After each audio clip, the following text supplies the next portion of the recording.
Hola a todos, ¿cómo estáis? Bienvenidos a un nuevo vídeo, una nueva entrevista de Melodifestivalen en 2026.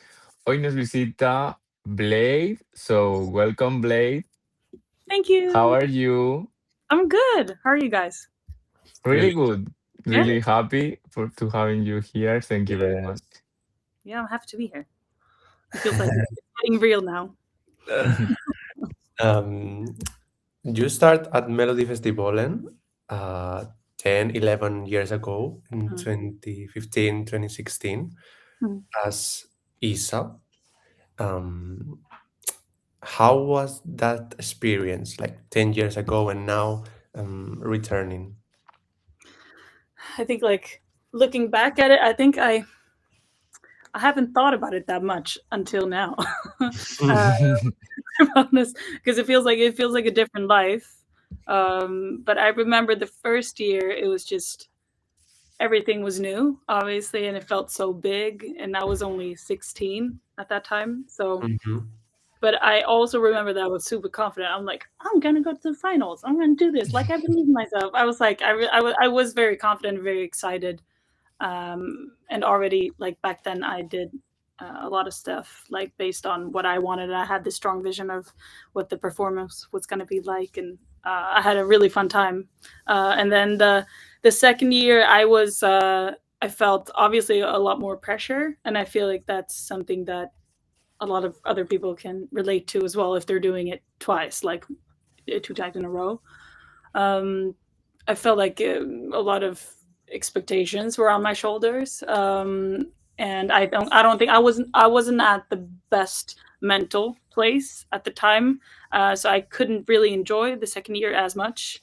But I remember I was still very proud of what I did. But I think that might have been like a bit of the reason why I haven't gotten back until now. I feel like I had to do my own kind of journey and come back to why I make music, and I started creating, with a lot of other people and producing and just release stuff independently and just like did it my way kind of. And now I'm back, and it feels like a full circle moment in Yeah, like so many for ways. for me it's super special to having you today because I was 16 years old when I was Woo! working Crazy. in 2015 with Don't Yeah. Stop, and Hmm. then in 2016, I Will Wait was one of my favorite songs of the year. So I'm Wow. super happy to having you today. And it was a shock for me when I was watching the press conference. Hmm. I saw you and Really. I was, you are the same person or not? You're like, what is this? Yes, but I'm super happy for you.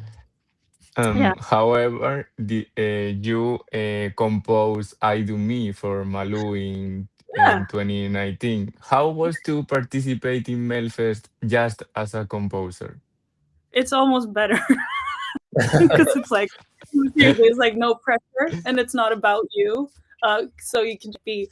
I'm gonna try to be a bit of that version of myself this time. But like you can just like socialize and have fun with people and celebrate, and you don't have to perform. But I did some backing vocals for her, so I couldn't be too out there.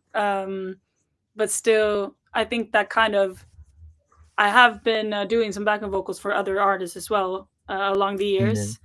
I think that might give me a even bigger, feeling of coming home now because I feel like it's kind of I know all the people there and it feels like I'm kind of relaxed in that setting. So, but that was a lot of fun. We were only girls on the team that year with Malu, and basically we're almost only girls in my team as well this Mhm. year.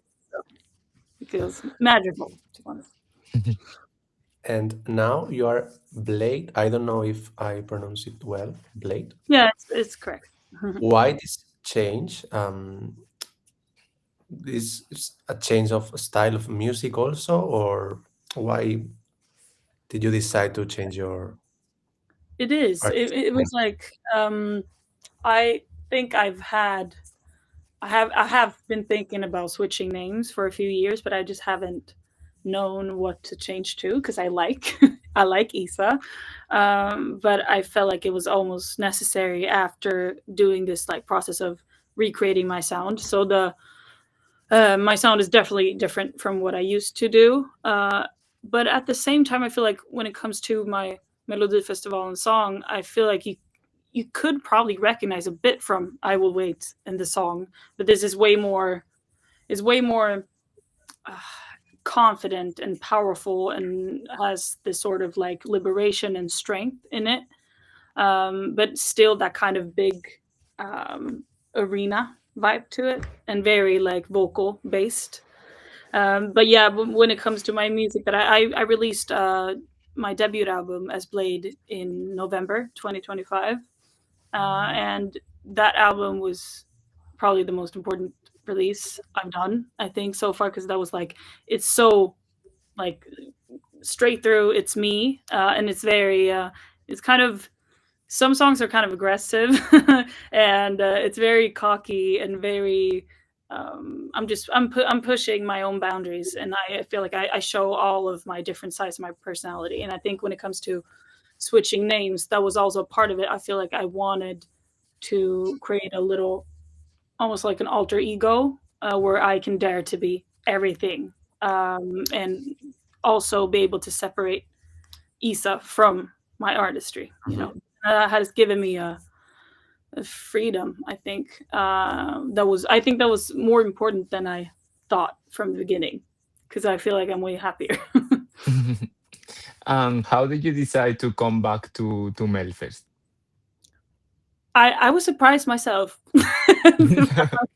No, but I was like, I actually had this conversation with my best friend last year. She was like, but wouldn't you want to be a part of it again? I'm like, oh, and then I was like, what? I'll think about that, but maybe with the right song. And then I also had this discussion with my manager about like, what do I want to say with my music, and who do I want to inspire? And I think it kind of like naturally landed into this song, and it's truly an anthem to all the young girls out there who doubt themselves, or don't feel like they're enough, or that they're weird, or that they're not like everybody else. And this is a song that encouraged people to be different, and to be more, and to be imperfect. So I think that was kind of like, I felt like I found a person, or a purpose of what I want to do in the competition, because I feel like if I'm going to do that, it's like you got 3 minutes to show kind of all of you, but also to share something of importance. So it's amazing. I've never felt more proud of something, to be honest. So let's talk about your song. What can we expect from who you are? Because I'm waiting a totally different sound Hmm. your past. Yeah, it's it's a big song that starts out kind of as a ballad, and then it just builds and builds and builds, and it kind of climaxes in the end, with so you get like both vulnerability, and big vocals, but also a lot of dance, because I'm a dancer. That's like, yeah, another passion of mine that I started out when I was like 7. So a lot of dancers on stage, and it's it's truly a like, I want the song to feel strengthening, empowering, and liberating. And when it comes to the drums, it's inspired by one of my favorite producers, Timbaland, who did a lot of like, Nelly Furtado, Justin Mhm. Timberlake, stuff like that. And also, I'm also a super big fan of the Step Up movies, which is like dance movies from early 2000s. So it's a whole like, to me, it's just like, this is me, a perfect recipe of me in a song. How was the process of the composition of the song? It was actually a fun little random thing, is that what inspired the beginning of, or like the chorus of the song, was actually I was having a session writing a song for Felicia, who are going to be in the competition as Nice. well. And she and her whole story inspired me to start writing this lyric. Um, and that was like the little start to it. So the day after, I finished the song, and then I just felt like, wow, this is going to be my Melodifestivalen song. I can see it. But then it was only piano and vocals, so I basically wrote the whole thing, and then started producing it. And I was like, okay, if I want to do this, I want to be able to get like, I don't only want to do a ballad. I want to be able to dance and like move. And then I felt like we had to change the lyrics a bit. So then I got some help from my manager and friend. So we talked about like, hey, what is the context here, and what do we really want to say? So we rewrote some of the lyrics, and then that's it. So I produced it myself, which feels also with the the meaning of the song makes it even cooler, I think, because it's about like going your own way and just like being you. That's perfect. And what can you tell us about the staging, the live performance? Oh, I'm so excited. It's crazy. But it's gonna be, I'm gonna have 4 female dancers. And it's gonna like, but I'm gonna start out by myself, and then one after the other are going to join me, and they're actually gonna also be wear red hair. I'm gonna say, I guess it's gonna be full red. Yeah.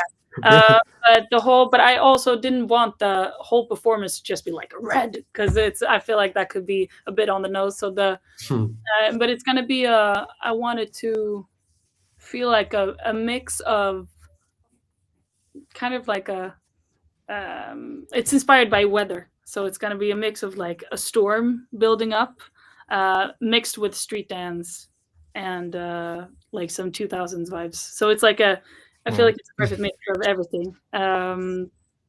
Yeah, I'm super excited, and I'm gonna be barefoot. We too.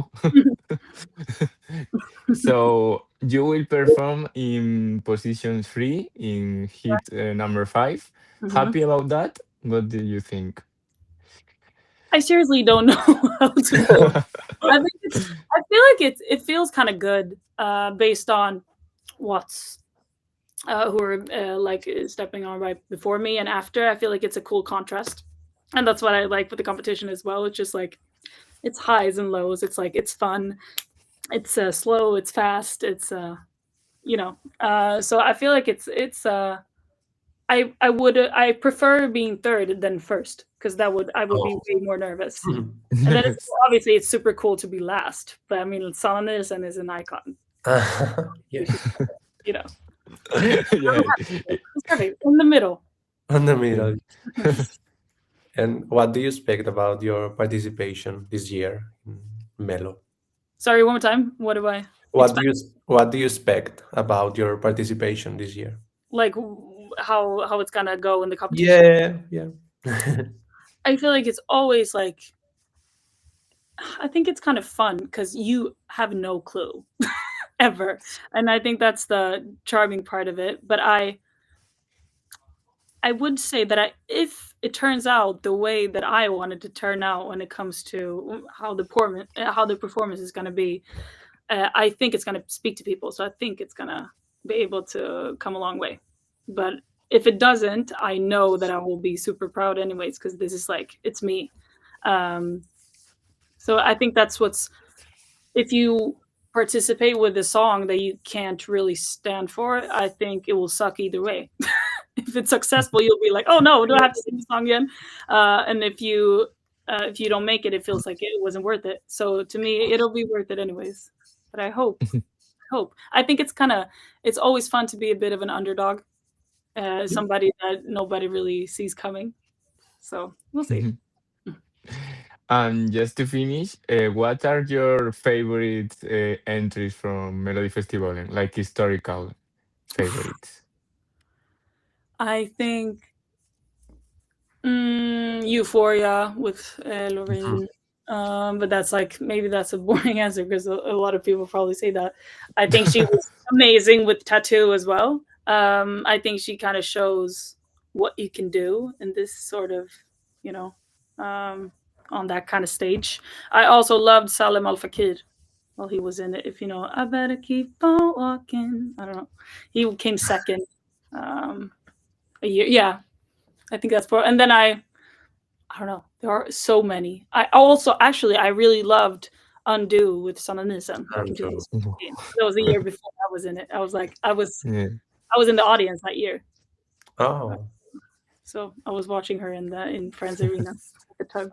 So we will be in Friends Arena, bueno, now Strawberry Arena, now so very. for the final. Yeah. So Oh no. I'm gonna aim to be on stage. That's the goal. and we hope to see you there. Yeah, I hope to see you there too. Yeah. So thank you so much, Bläde, and good luck. Hope to see you in finals. I will cross fingers. Me too. So thank you so much. Thank you. Have a good one. Thank you. Bye.